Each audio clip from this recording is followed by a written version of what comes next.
So we're going to center our servos now.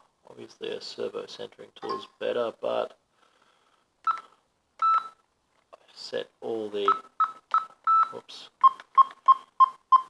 trims to 0. It's the Turnigy i10 remote. And now we should be able to plug everything in.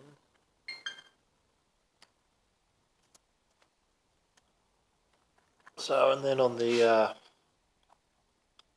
flap, I've made this sidewards knob here for the flap. So you can see on channel 6.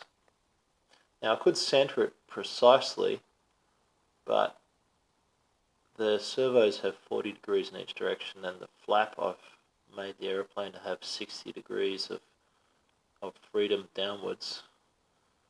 So I actually put a little bit forward of center, which you can see on channel 6 there. So I put a little bit forward of center. That means the servo will sit a little bit forward of center,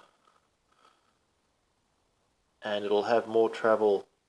I'm stealing 20 degrees from one side to give it to the other to get my full 60 degrees.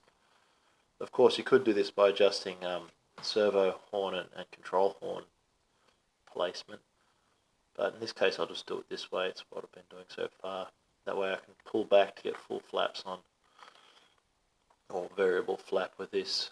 With the spoiler, I actually use the throttle, and ultimately the spoiler function I mix with the flaps and the elevons. So as the spoiler comes on, the flap comes down a bit, and the elevons or ailerons come up a bit.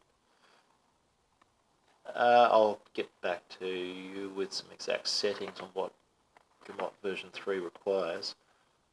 But anyway, so the spoiler here, when it's down fully, the spoiler should be fully down, and when I push it up, it should go to the full other direction.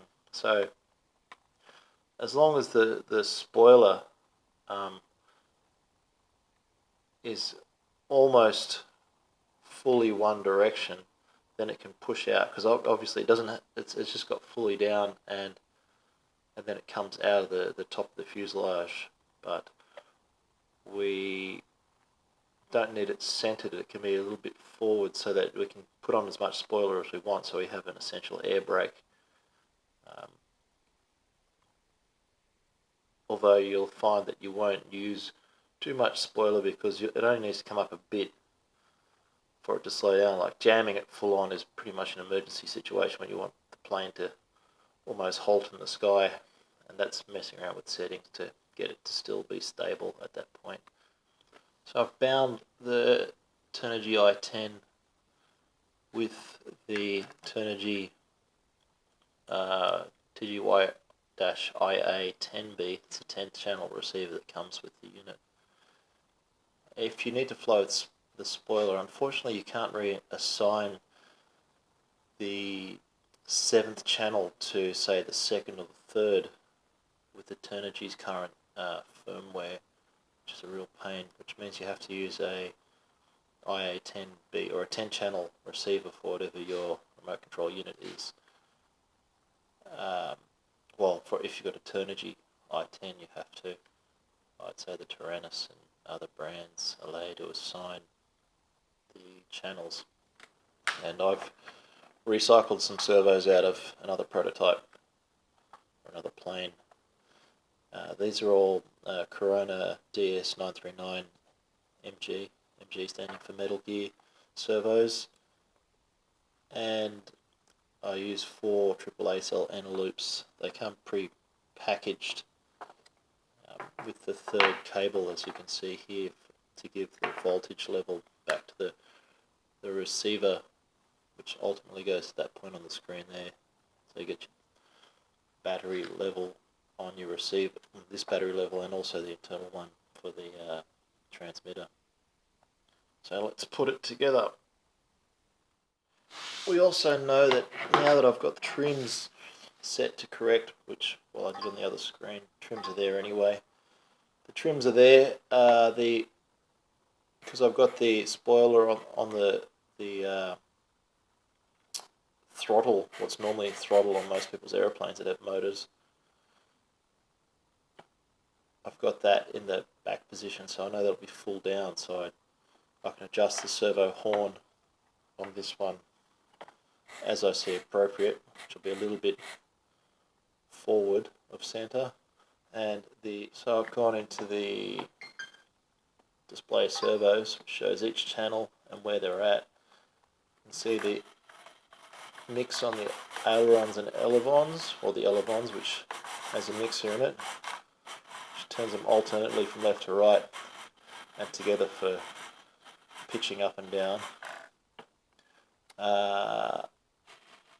The channel 7 is on, the normal throttle lever is on the